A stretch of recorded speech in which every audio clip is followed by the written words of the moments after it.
Deze bomen zijn inmiddels denk ik een 40 tot 50 jaar oud. En ja, je kunt gewoon zien aan de normale conditie van de bomen dat de bomen gewoon kaprijp zijn. Dat geeft aan dat er veel rot in zit, veel hout, dood hout. Nou, je ziet het ook wel aan de bomen die gezaagd zijn.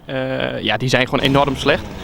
En zijn gewoon een gevaar voor de omgeving op dit moment. En vandaar dat de gemeente de keuze heeft gemaakt om te zeggen, nou jongens, kappen. En voor in de toekomst zal er uiteraard weer nieuwe bomen voor terugkomen. Het zijn hier populieren. Populieren die dus vanuit vroeger natuurlijk hier heel vaak terugkomen in het gebied.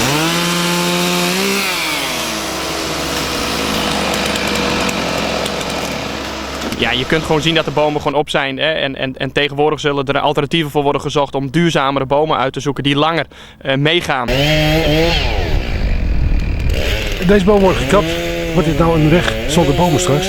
Nee, ik verwacht dat er gewoon met nieuwe bomen voor terugkomen. Het is een landelijk gebied. Ik vind ook dat hier bomen terug horen. Dat is natuurlijk uiteraard aan de gemeente. Maar de gemeente zal uiteraard voor in de toekomst weer nieuwe bomen terugplaatsen. Nou liggen hier straks 64 bomen met al hun takken langs de kant van de weg. Wat gebeurt daarmee?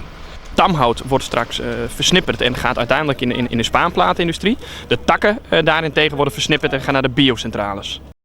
Belangrijk is voor de spaanplaatindustrie dat de stammen zo schoon en zo strak mogelijk worden aangeleverd. Dus het is aan ons om de bomen zo netjes mogelijk op de vrachtwagen te krijgen. Dus wij zullen aan de zijkanten alle takken en oneffenheden eraf zagen.